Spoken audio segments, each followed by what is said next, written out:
Hi, welcome to the Scott Patrick Show. This is David Lyons with my co-panelist Bill Huff, and we're here today to talk about a number of different topics. But we're going to get started out with the main topic of the discussion today, which is why you would buy properties for profit or why you would buy a property for loss.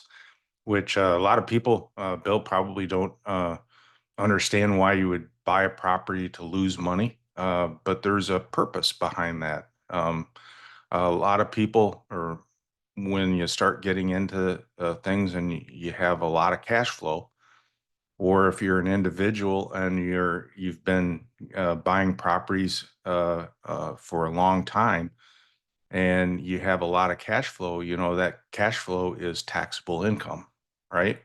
After your expenses are taken off, that property is taxable income.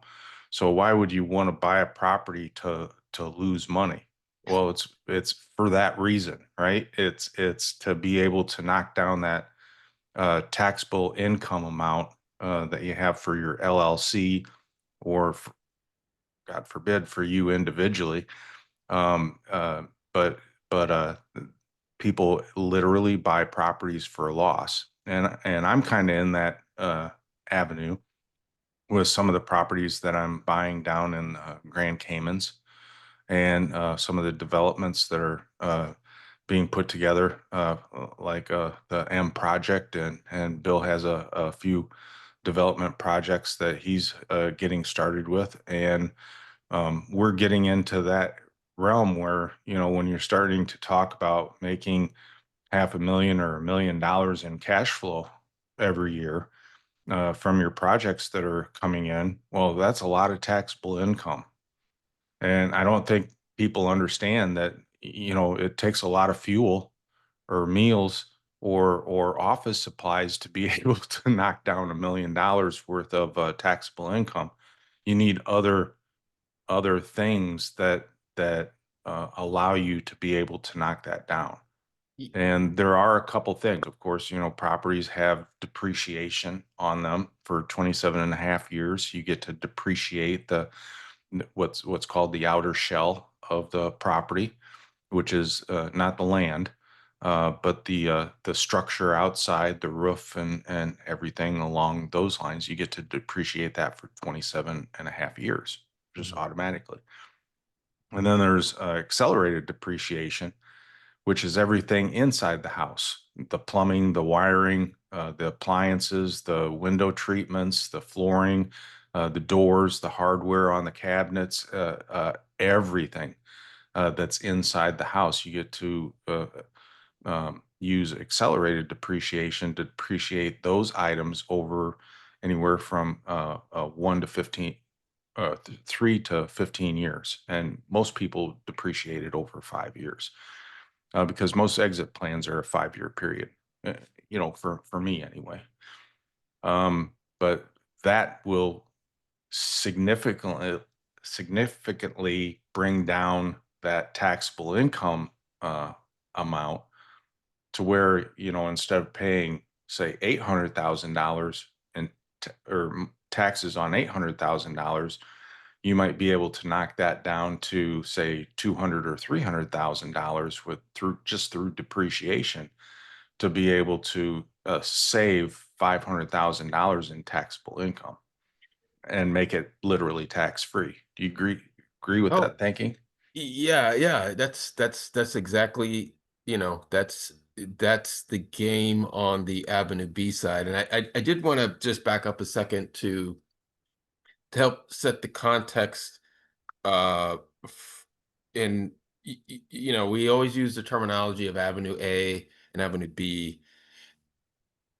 For Avenue A, this is an unknown concept of what we're talking about for Avenue A because their focus is on typically single family homes and buying them as a primary home, Hmm. where the primary tax incentive, if any, and I'm not an attorney or a CPA, Neither am I.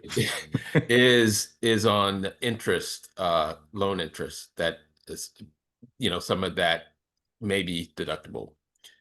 So on the Avenue B side is what we're talking about, where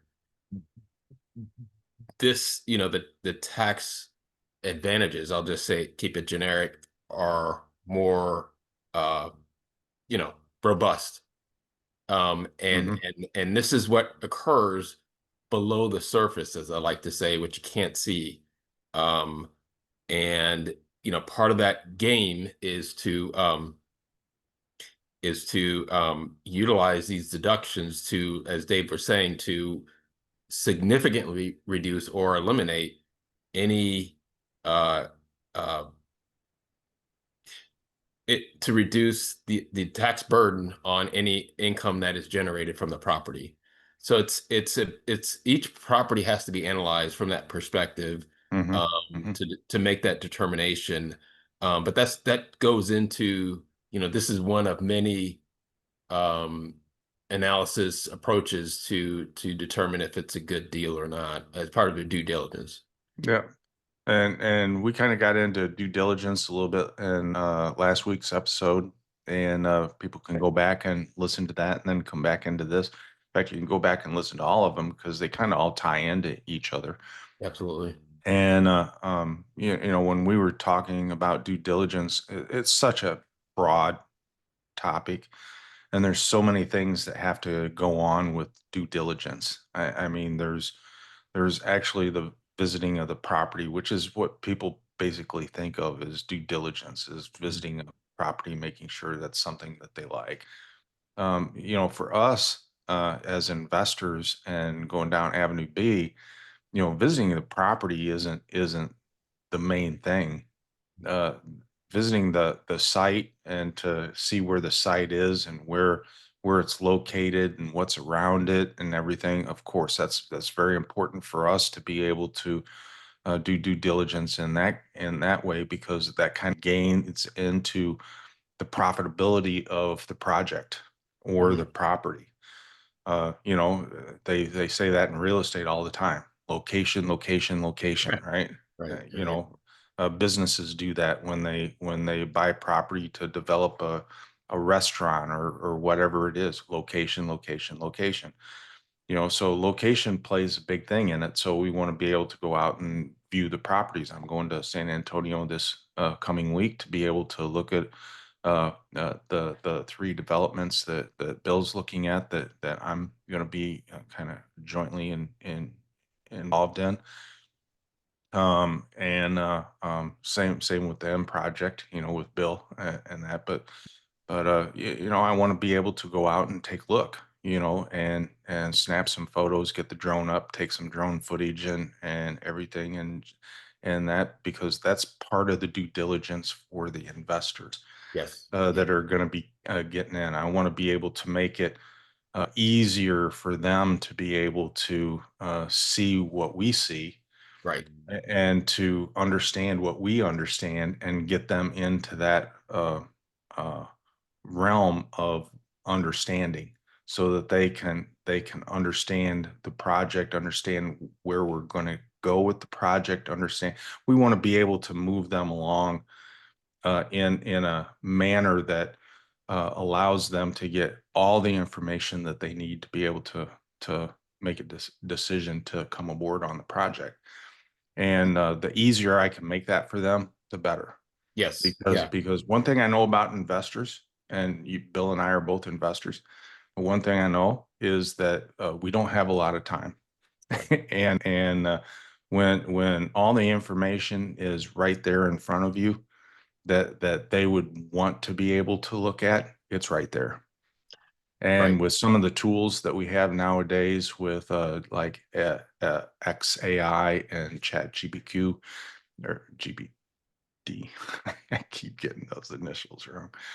But we can allow the AI to be able to do an analysis for us just by uploading the documents onto the platform. In the conversation that we want to be able to have, we can just have them do an analysis of the performa of the property, of the location, of the demographics of the area, and Yes. everything along those lines, right there within a couple minutes, Yes. and then have the chat or have the AI give us a verbal synopsis of what the project is and what the ROI would be in a matter of minutes. Just and just to touch on, the that aspect of due diligence, there's the visual part, what the eyes sees, and then there's the probably the larger part of what the eyes don't see, and that's the actual numbers. So here we're talking, what the eyes can see are the actual location uh, of the development of the real estate, and then you do start to look at the demographics, things such as traffic counts. Is it close to school systems, uh, retail, highway access? Yeah. Those are the things the eyes can see, and that is, from an investor perspective, is critical. And then that'll then move them over into the financial parts of what the eyes, it's this kind of below the surface. Maybe that's a better analogy of the actual numbers and going down that path. And then you eventually get to the point of what Dave started this conversation with, is the actual tax potential tax advantages. But the whole thing is a journey, and we in presenting the whole picture to the investor uh, is makes it easier for them, and makes their decision making that much easier and faster. Yeah, and that's where we kind of get into, you know, would we buy a property for loss or would we buy a property for a profit? Of course, we always want to be able to buy properties for profit, but when you start getting into larger properties, and I had this conversation with the agent that I'm using down in Grand Cayman to be able to buy these couple properties.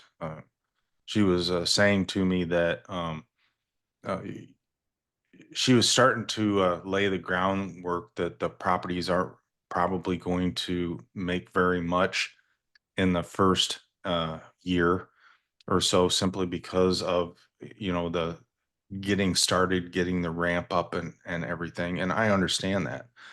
That property, even though it's gonna generate revenue, and that it's not going to generate revenue that's gonna break even. That property is going to lose money in the first year, maybe in the second year. But after it's established and the marketing kicks in and everything, that property is going to be fairly profitable. On top of everything, and I don't believe a lot of people really understand that concept. But you have to in order to get into this side of investing in real estate. You have Mhm. to understand that there's a lot of costs involved in buying a property. You have all the closing costs, you have the attorneys, you have the taxes, you have the HOAs or homeowners association transfers or payments of how that goes, because I didn't know it the first time I got into a HOA that hey, you got to pay 2-3 months in advance at closing. Right. Well, you don't think about those things, and those costs really add up, to where, you're coming out of that closing, even though you bought the property fairly decent, you're coming out of that closing, kind of saying, I think I just lost some money or Yeah. something, or I think I just paid some money that I wasn't really expecting to pay. Well, Absolutely. get used to that, because that's going to happen a lot, and you have to be able to plan for that. But those are expenses that get to be written off of your taxable income. Those are expenses that are allowed to be taken off as an expense for the purchase of the property. Those are also, and then as you start getting into the ramp up with getting the property up and going, you've got the costs of changing of furnishings, you got the little knickknacks, you've got certain other things that you need to be able to get the property ready for in my case, short-term rental. You got to furnish that thing. Well, furniture, that costs money to be able to do that. It's just like buying kitchen cabinets or furnishing or hardware and that for bathrooms and kitchen cabinet uh, knobs and stuff. That stuff costs money, and you don't think that it's going to be that much, but it is. It adds up very It fast. it adds up. It adds up pretty quickly, and you'll never recover that as far as generating the revenue to be able to cover the costs of what you just put in to be able to make a profit. It's just, it's not going to happen. It's Right. going to be a loss. Right. But but when you buy a property and you want that property to be able to be a loss every year, why would somebody do that? Yeah. Why Yeah. why Because would why would somebody do that? That's just like opposite. It's like, why did you buy the property to begin with? it, Well, it's yeah, go below. ahead. Yeah. No. No. No.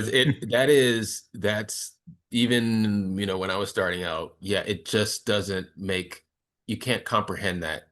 And the only way to comprehend that is once you get into the actual investing side and start to understand the numbers and how the flow of the cash flow, and all of the aspects of real estate investing, then the light bulb will start to go on. Click on, and Yeah, absolutely. I Yeah. always used to say, the switch, I flipped the switch on, switch went on.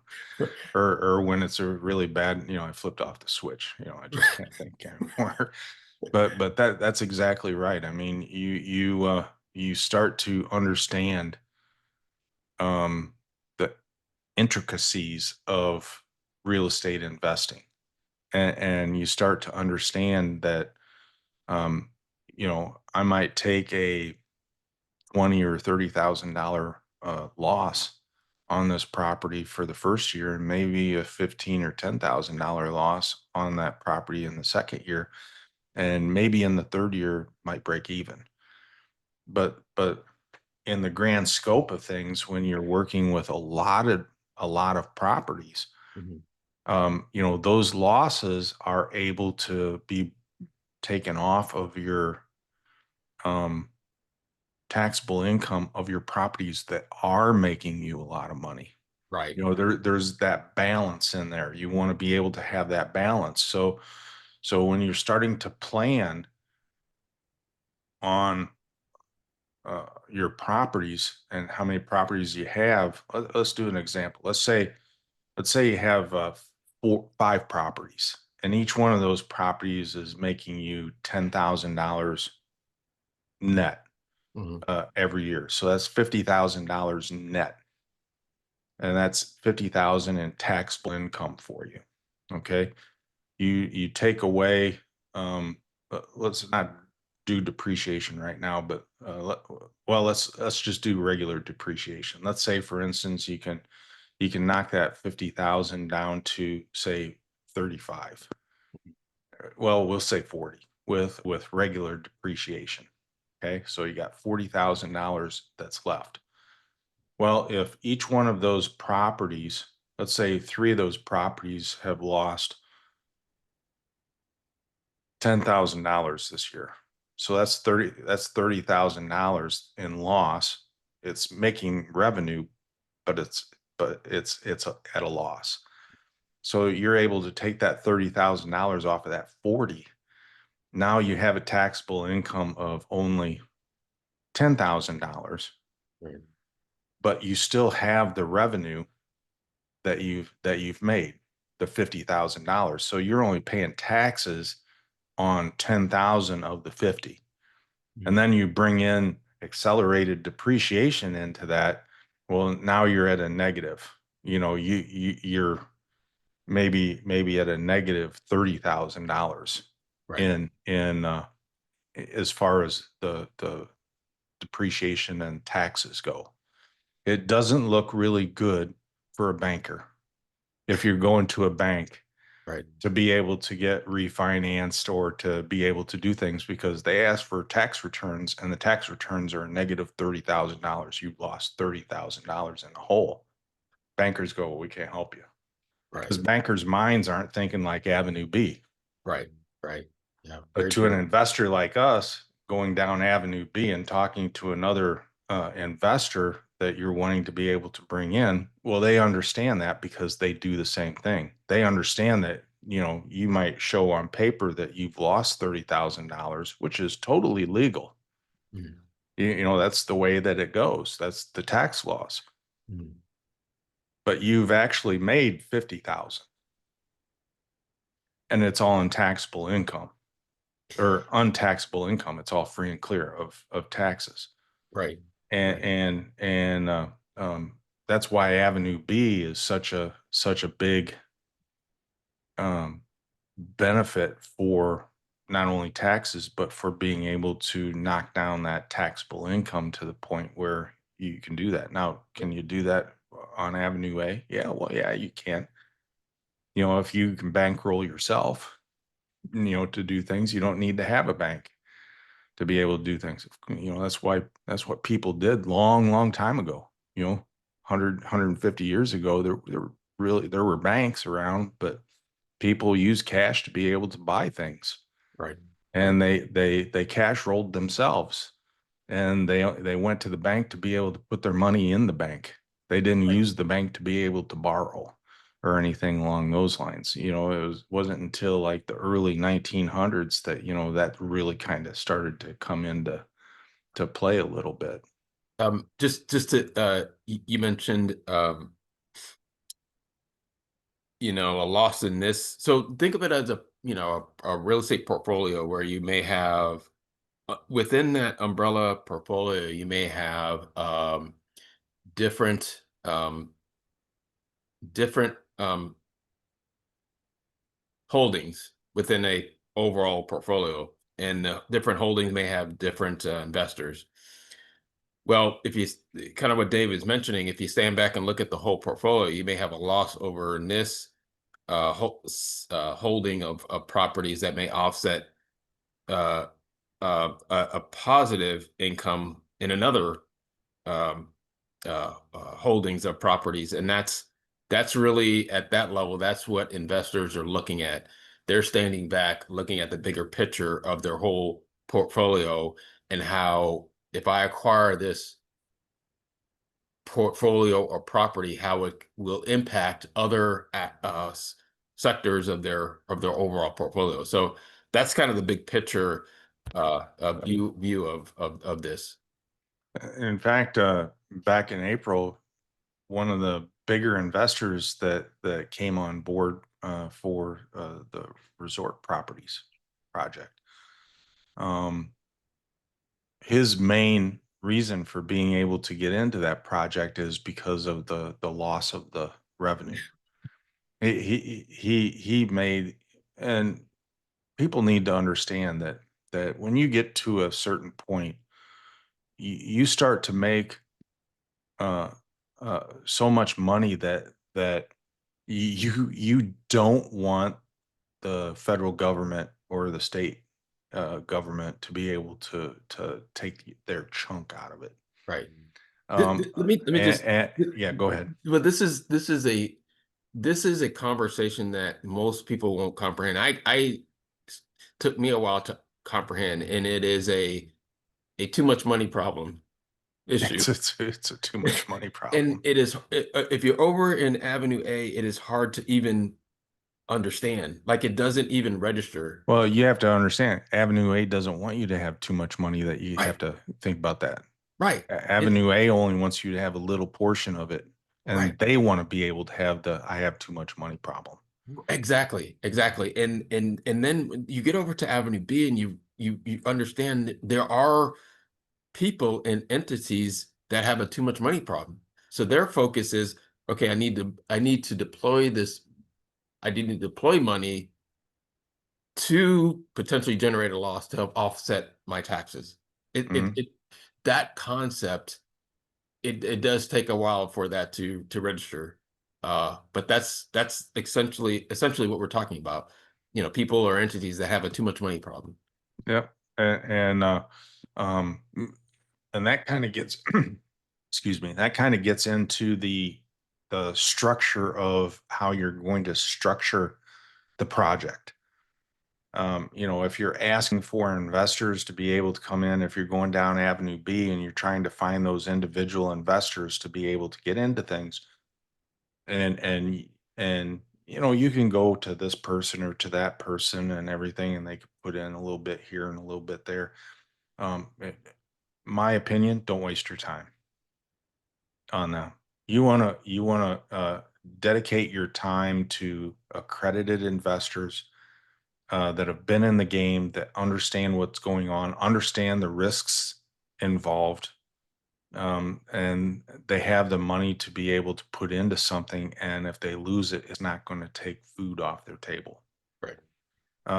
So you want to target that kind of an investor, and when you start targeting that kind of investor to promote your project to them to get involved, you have to be able to structure that project to be able to meet the needs of that investor. Mhm. And this is where it takes some planning. And Bill and I are kind of in that stage right now with these projects that we're looking to be able to do, like the M project and Bill's projects. We want to be able to structure those things so that it's appealing and attractive to that type of investor, Right. Right. because we understand that that type of investor has that "I have too much money" problem. And I'd rather put it into something that is going to knock that money problem down, so I don't have to pay taxes on the big amount. I could pay taxes on a smaller amount. So Right. how do we structure a project to be able to appeal to the "I have too much money" problem investor? Well, there's a couple different options. One option is you just put it in, and the project's going to show a loss for the first 1 year or 2 years anyway. But the investor doesn't really get any benefit in that if they're just putting money into it. Mhm. The investor can get advantages in that if you set it up as, say, a joint venture partnership agreement, where that investor is partnering with you or with your entity, um, to fund or contribute money to that project. When they do that, that investor then gets a what's called a K1 at the end of the year on that project. And if that K1 has lost um, 50,000 or $100,000, well, that investor then can take that K1 and take that 50 or $100,000 loss off of their revenue. Right. And that's what was going on with the investor from the spring with the resort properties with me. He wanted to be able to have the loss because he was making $35 million a year. And Yeah. the little loss that he would be able to have with the projects with me, was able to start knocking that down to where um he's not having it as much in taxable income Right. Right. in that. So that's why you want to be able to structure things. That's why we are in the uh, process of being able to buy properties that are going to show a loss for 1 or 2 years, maybe three, before they start making a gain. And so they're going to be put in this side of the ledger. These are my loss properties.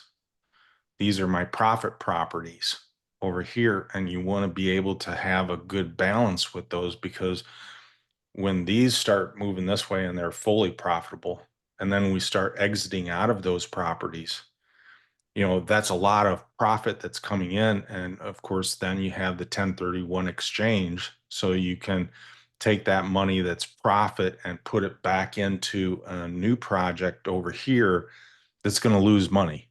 Right. Because these properties that you bought 3 or 4 years ago have moved over into this realm to where they're making 500,000 to $1 million a year. And it's a constant circular flow at that point in time. Yeah. You know, that's when the engine is just moving down the tracks and things are going, and it's our job then to go out and to find those new projects, because we've got, in a year and a half, we've got, you know, 1 to 2 million dollars coming out of properties that are going to be exiting because we're closing off those projects, paying the investors, and that money's then moving into new projects. Guess what? Well, the investors are following us Right. Right. Right. because they've done fairly well with us to be able to move through over the last 5 6 years. You know, we're meeting their needs Right. with that, and they might be suggesting, I need something a little bit bigger. Right. You Right. know, we need something a little bit on a bigger scale, and we're listening to investors, and we're going to go out and we're going to find what we need. Location, location, location, make sure that the due diligence is there. And then we come back to the investors and say, okay, here it is. This is it. Here's the project. This is your in. Right. This is how much you need. You know, we're going to do this in stages and everything like that. Or you can do it all up front. It doesn't make any difference to me. Right. Right. But you know, that's that. That cycle It's the yeah. engine wheel that's just going like that. You know, in the Right. old steam engines, you know, you had the rocking Right. arm and Yeah. everything. It was good. And what starts that engine is this work right here. This discussion is part of getting that engine started and established. And a lot that plays into that is just educating ourselves, constant growth. Uh, a good. I'll put this in there, and it's overlooked a lot, but good moral character. Uh, because at the end of the day, trust is all we go off of. You can have the best numbers, the best projects, but trust and good moral character of the people involved. So growth, character, and experience, are what are are the key ingredients that go into uh, this discussion, but what we're doing, so that we can serve the investors, provide them the best projects that meet their needs, serve them. And another piece to this is, having been on the investor side for a while, is to me, providing tenants are not just tenants and our income source. We're providing home for people. I was just gonna So say, you know, yeah, we're providing housing for people, and yeah, there's a big need for housing out there, there is. especially here in Texas. Yeah, it's huge. It's huge. And so that's a big element. I call it serving at the highest level. When you're providing housing for a family, to me, that, landlords sometimes get a bad rap, but if you're providing quality, clean, affordable housing, that carries, to me, that's important, and that carries a lot of weight. So that's kind of, that's at the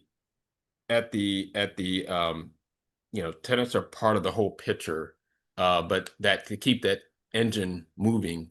But getting the engine started sometimes can be somewhat challenging. Things Yeah, can go left and things can right. go right. Yes, yes, Yeah. yeah, Back I've had that kind of a week. You know, yeah. it wasn't a week that I was expecting to have, and had a couple things that went sideways, and you know, I was having a fairly large discussion yesterday with Bill about how how the week went, and I was sharing with him that, you know, when you go down Avenue B, you know, you're gonna have bumps in the road. I mean, it's gonna happen. It's not gonna be a smooth ride at all. You're gonna have things that come up, and you've got to be able to deal with them. You have to, and you have to move on. And we were having the discussion yesterday that some people, you know, just getting started with Avenue B, you know, they hit that first bump in the road where something goes sideways, and they lose, 10, 15, $20,000 and you go, I'm done, Right. Right. and you can't have that attitude with Avenue B. Yeah. It's Uh, hard. It is truly hard. Emotionally, you go through the cycle, and really to get from an emotional perspective, forget the financial side of it. You have to really you have to have mental train. toughness. Yes, you have the toughness, which means that you have to get through the cycle of emotions fairly quickly so you can get back to problem solving. Because that's where That's your what it is. mind, yes, It's that's where your pri mind is working at the optimal capacity to solve the problem. So yes, something bad will happen. You will go through disappointment, uh, frustration, all those emotions, but you have to move through that fairly quickly to get to the point of, okay, it happened. How do I problem solve? What are my options moving forward? And that is key to going down Avenue B. Yeah, it it it takes some training, Yeah, and the only way you get the training to be able to go through that is actually going through it. yeah. I mean, you Can't can't teach get this. that in a book. Right, They don't teach that in college. right, They don't teach that in the MBA programs at graduate school. They just don't get into it right, because if CEOs or high executive level managers, that teach those courses in college actually got down to brass tacks with people would be like going, "What?" right, I- right. but when I was in high school, I played on in both football and basketball, and on the locker room wall, the our basketball coach had put up there MTXT, mental toughness, extra effort, Mm, I like that. because he knew that when you're in a basketball game, things are going to go sideways. Right, It's like Bill was saying yesterday. Mike Tyson used to say, my boxing plan is perfect until I get punched in the face the first time." right, Yeah, right, and basketball is the same way. You have a game plan that you want to be able to kind of stick to, but during that game, things are going to go sideways, yeah, yeah, and players have to have mental toughness and extra effort to be able to get through those hard times. Where they just got 12 points poured onto them in a matter of a minute, right, and now they're down by 15 points. right, Mental toughness, extra effort. yeah, yeah, You have to be able to get through that. With Avenue B, when you start getting into uh, uh, a serious bump in the road that just kind of knocked you off to the side, mental toughness, extra effort. You have to be tough, keep going, get up, and don't soak in your self pity or whatever it is that you might go to the cabinet and start pouring a big Macallan Scotch whiskey out for you, and take a couple shots and just kind of wallow in it. No, get up, right. address the problem, start figuring out how to be able to get through it, so that you can get back on track quickly. Yeah, absolutely. And this is at the core of all these sessions, podcasts that we have. This is at the core of it, really.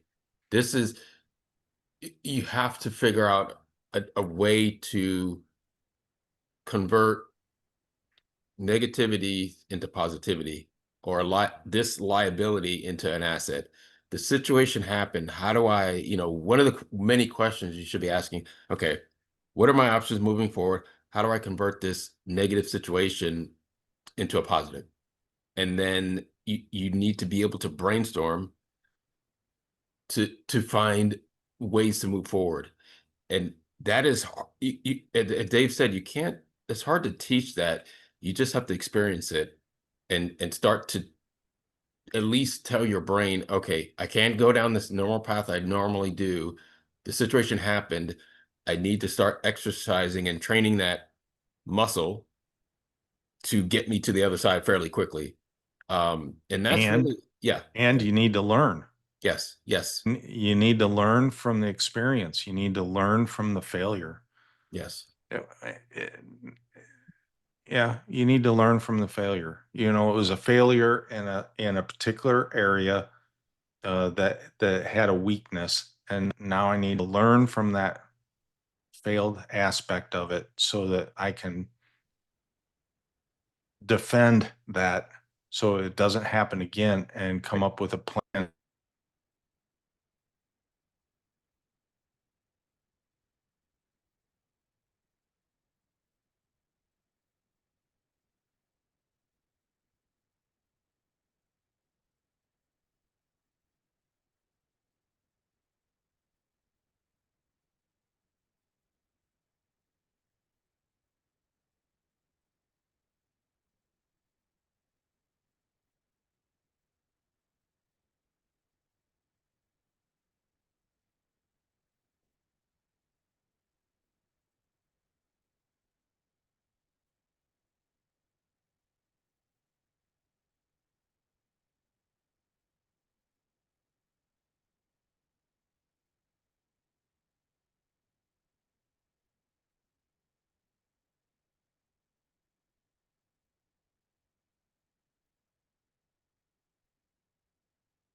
Yeah, I lost you.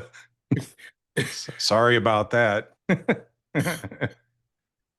Boy, that was a technical issue, people. The first technical issue on the show. So I hit my mic and just totally went out and tried to fix it, and out I went. So I was like, okay, here we go. Here we go. Here we go. So let's see. So yeah, let's see, where were we talking? So you have to be able to plan and take care of those uh, failures so you can use best practices. We're developing best practices at this point to be able to um, help to uh, be prepared for when that comes up again, or when the next project is starting. You're familiar with a particular aspect that you weren't familiar with before, so you're prepared to be able to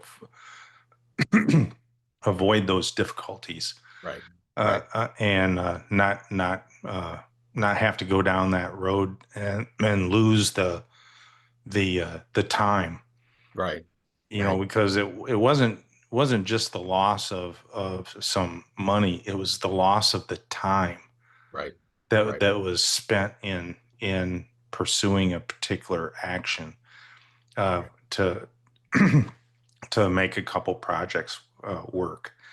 You use your losses or negativities as ways to keep growing is really what it comes down to. Don't just write them off as and be ashamed of them. They're as we always say, you learn more when you lose than when you're winning, right? When you're winning, everything's happy. Everyone's on the sideline, and Cheering then for you. Yep. right. When you lose, that's you become somewhat ignorant when you're winning. But when you lose, that's when you can reflect and figure out what you did, or if the situation around you changed, and figure out how to then, okay, this is what I need to do differently moving forward in this situation. So don't be ashamed of your losses. Use them to become better. Yeah. And I was kind of relaxing last night, and I've been going through and watching on Amazon the Game of Thrones. Started a few weeks back, with episode one, and I'm into season five now, and Jon Snow, who is the Lord Commander of the North. the Castle Black, and uh, his he had a rebellion and they stabbed him to death, right? And or no, it was before that. But he was having a conversation with someone, and Jon Snow said, uh, I've I've just I failed. I thought I was doing the right thing and I failed."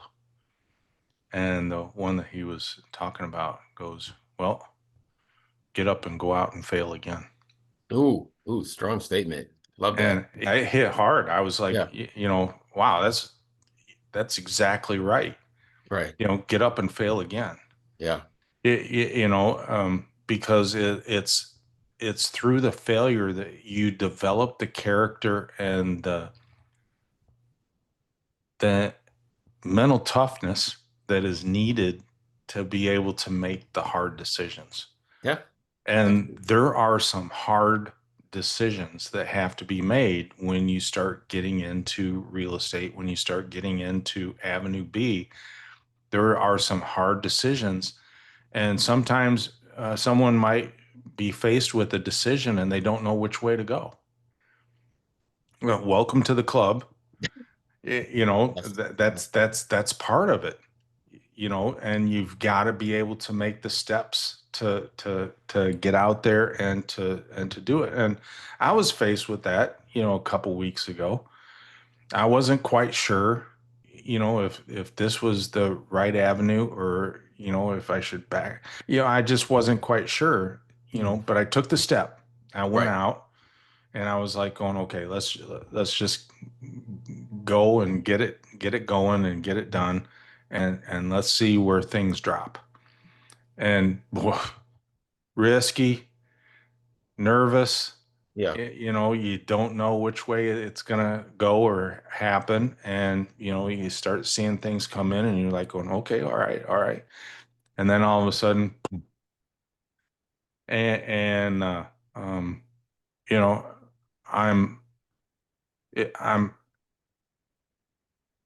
it's a good thing that it happened.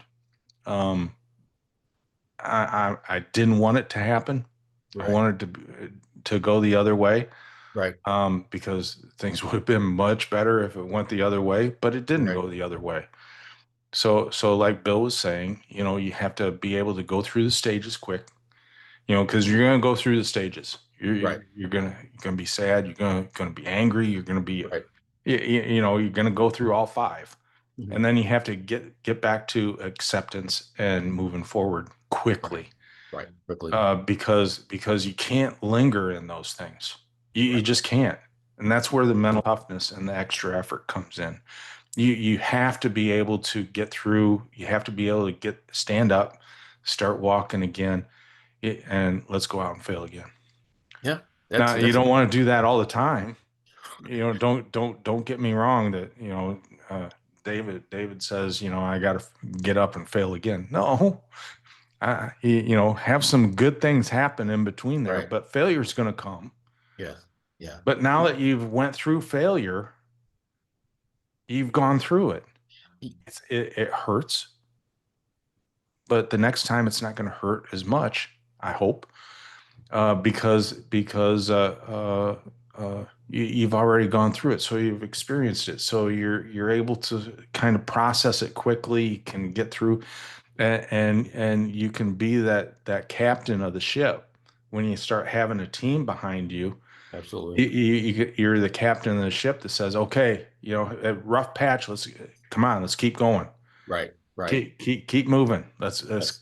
keep the sails up. Let's keep the ship moving forward and everything. We have to go around this big storm or something like that, but we're going to get back on track. And you know, uh, Grand Cayman is in the view.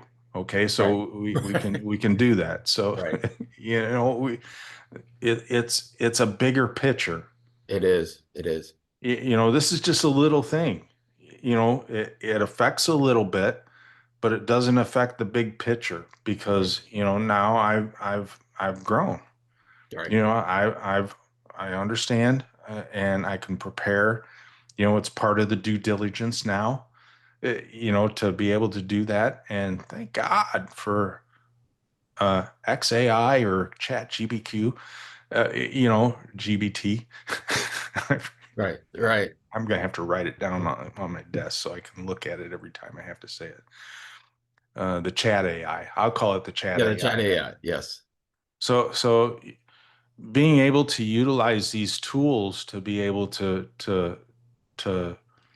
or individuals like Bill, to have somebody to kind of say, "Hey, bad week, Bill." It's not the kind of week that I really was expecting to have. You have to have these type of people in your life and in your business. Yeah. You have to surround yourself Yeah. with the people that are going to make you successful. Imagine that's a good point. Imagine having that same the week that you had and trying to discuss it with people going down Avenue A. I would have been fired. Right. So I'd have this been out. I'd have been out of a job. so what Dave's saying is, most of the people going down Avenue B are going to understand losses and the need to go through them to some degree and the need to recover. And so that becomes it who you surround yourself with when you go down Avenue B is probably just as important, because that's going to be the group that, those are the people that you lean on, outside of deals and outside of business, just in general conversation. It's surrounding yourself with those people help you grow as well. At some point I would like, future episodes, I'll tell the story of the laundromat I used to own and what I went through with that.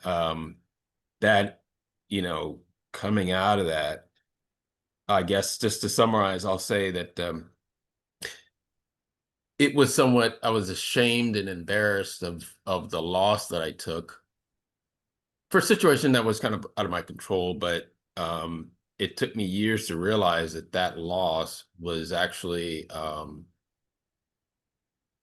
went into me growing as a person and in business, and was actually a superpower. So the cycle for me at that time was a lot longer to get through that emotional, actually in years versus days. But I've grown that muscles, in the past 10 years since then, so that you can get through that cycle fast, so you can move on and keep growing.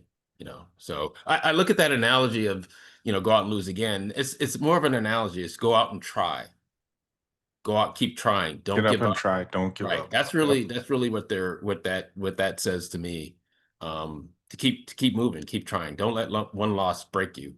Yeah, you're gonna have those. You're gonna have those hard decisions, and the only way you're gonna know if it was a right or wrong decision is to do it.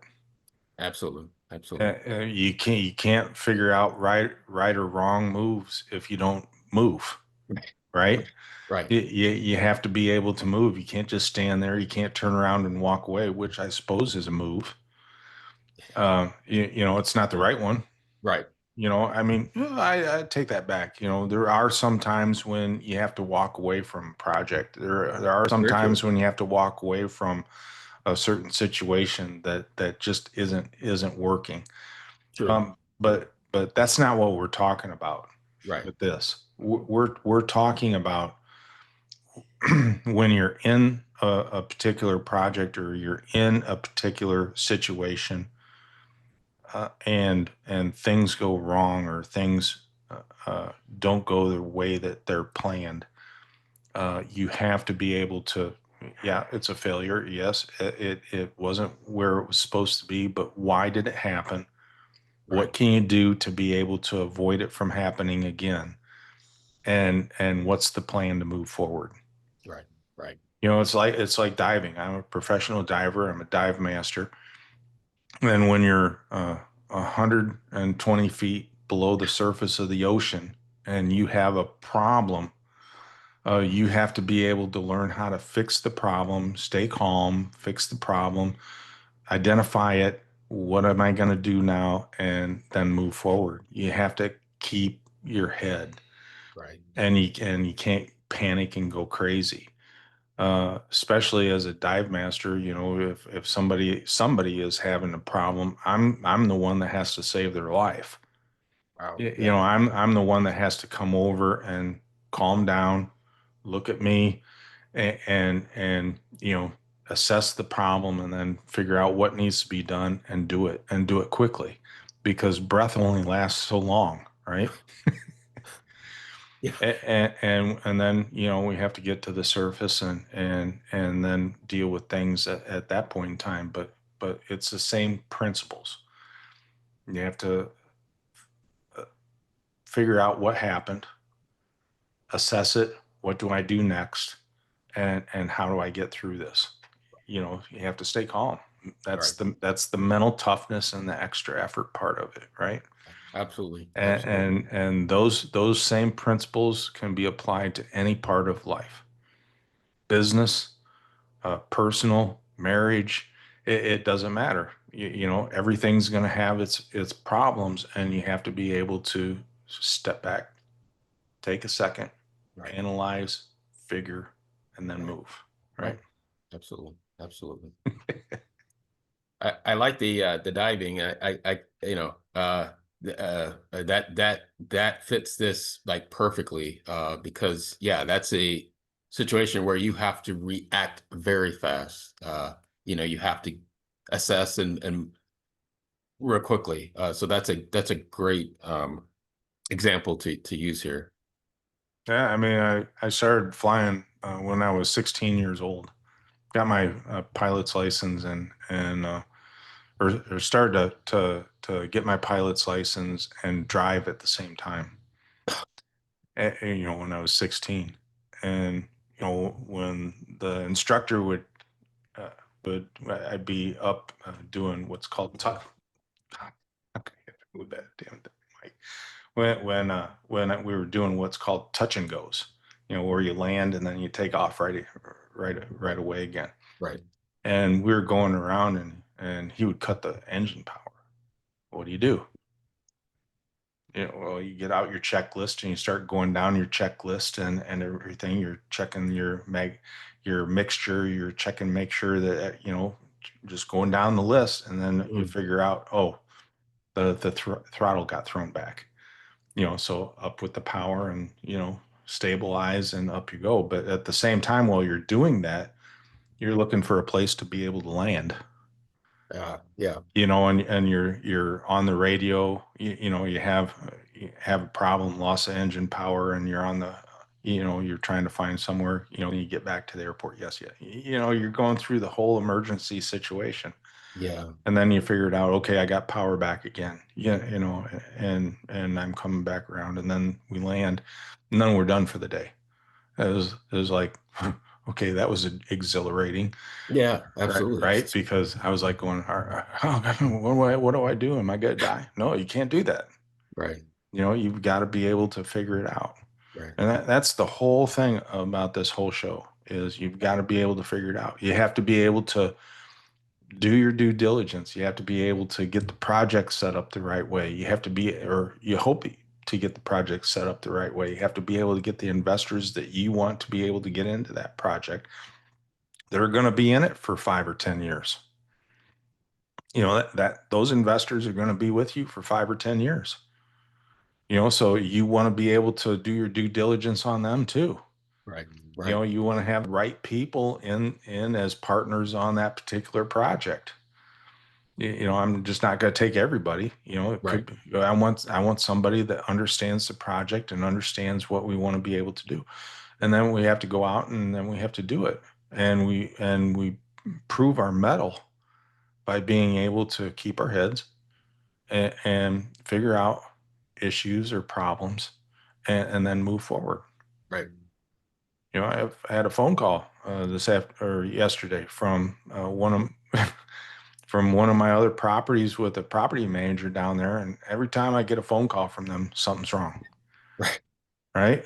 And Right. and I answered the phone. Yeah, David Lyons, how can I help you? I already knew who it was, but I didn't quite know who I was going to be talking to. And they were saying, the cleaning people that were in the unit or in the property to clean the property noticed that the dryer drum was cracked. I said, "Well, what do you mean dryer drum was cracked?" And he goes, "Well, I'll send you a picture." So he sent me a picture, and it was like the lining of the dryer drum or something. It looked like something smashed it. And I sent the picture to Bill to take a look, just another set of eyes, and he goes, "Yeah, that doesn't look like wear and tear. That No, that's something not was wear and tear. something was in there that shouldn't have been in there that broke that thing." So well, what do we do? Do we replace the dryer? Do we replace the drum? What needs to be able to be done? Well, I have insurance to be able to cover that stuff. Right. I pay the property management, for insurance on major appliances, damage to major appliances. So we have to figure out if that was wear and tear or if it was damage. Right. So a Right. professional had to come out there to be able to figure To out make if that it was assessment. make that Right. assessment. Right. That's damage. That's not Right. wear and tear. Right. And then we submit the claim, and they replace the part or they replace the drum or whatever needs to be done to Right. be able to get that taken care of. That'll be covered by the insurance, but the labor won't be. I'm still going to have to pay to be able to do the labor. Right. But that's just part of it. That's a business expense. It is. It is. But still, it's something that got thrown into the deck, into a week that's already been kind of turbulent. Right. Just one other thing: mental toughness, extra effort. Yeah. Agree. Agree 100%. Address the problem, figure out what needs to be done, get it moving in that direction. If it's damage, file the claim.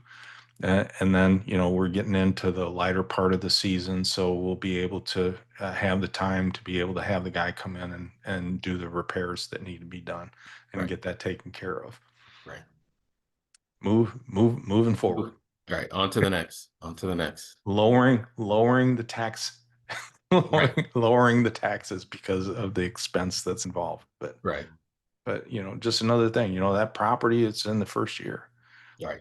And it's losing a lot of money this year. It's making money, it's making good money, but it's losing money because Right. it's in the first year, Right. and it's probably going to lose money, not as much probably in the second year. But I expect that Right. it's expected. Right. Right. Yeah, I was going to say something else, but we'll leave that for another time. Okay. I'm going to say it anyway. So it's like if you have your very first project, right? Right. You're going down Avenue B, and you have your very first project. This is number one, Right. and you and your wife are involved in it or something, and the project's just expense after expense after expense. Yeah, it's making money, but you're losing money. Right. Well, yeah, I understand. We're supposed to be making money.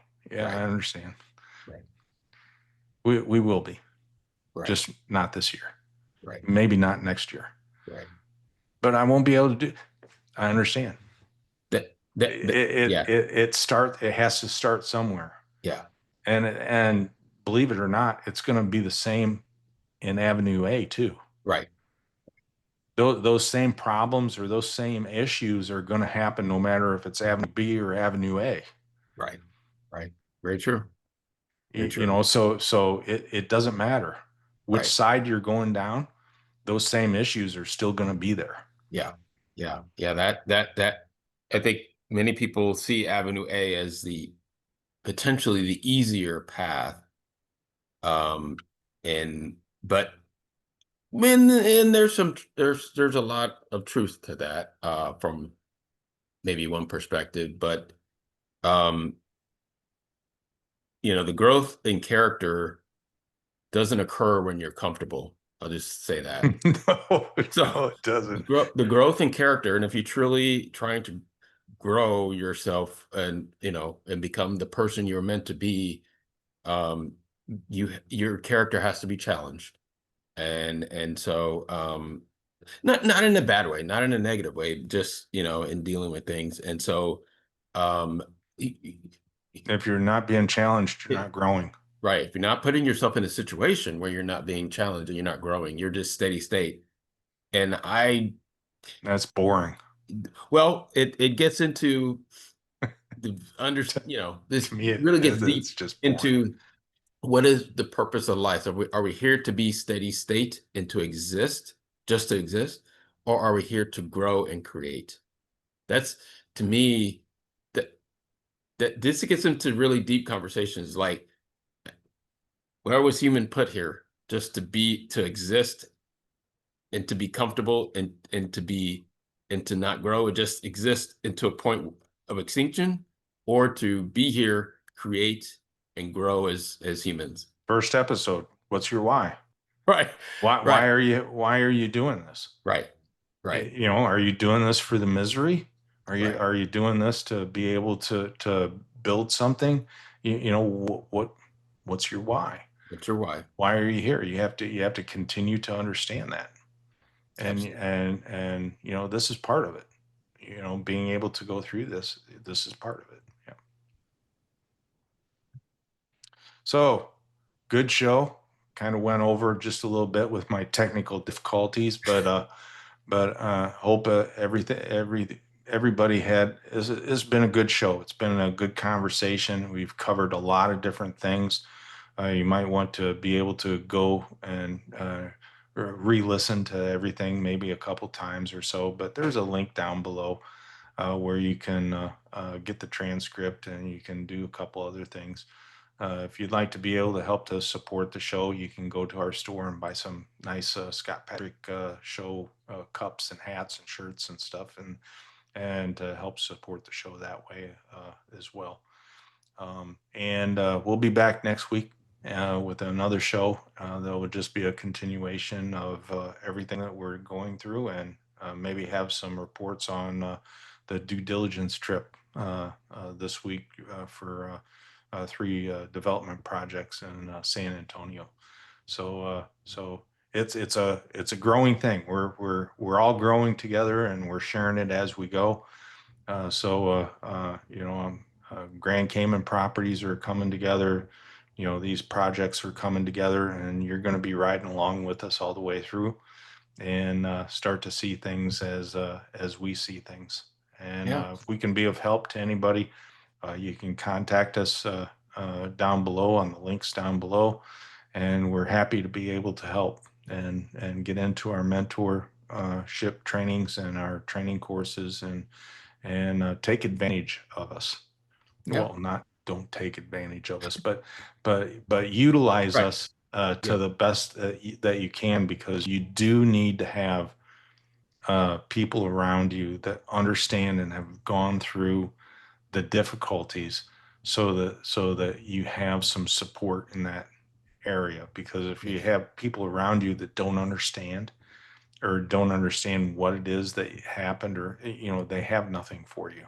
right, right. They can't help you to um, take a step back, assess, plan, move. Yeah, uh, and that's where coaching and get up and co- try yeah, again. coaching and consultation come into play, because you're talking with people that are, as we're discussing here, that are that have the battle wounds, and are going through these experiences versus teaching from a textbook. So yeah, yeah, please, if you're looking for, to kind of grow into this, needing coaching or consultation, please reach out to Dave and myself, and we'll definitely be happy to see how we can assist. It would be really nice also if someone wanted to be on the show with us, to be able to share about their project. That'd be interesting. That'd be a lot of fun. Yeah, I would definitely be open to having somebody that would like to be able to come on to the show and share their project, and we can give them some guidance and that on their project. Well, I'd be very open to have that'd that be happen. great. That would be excellent. That would be great. So again, thanks for watching us and listening, and we'll see you next week.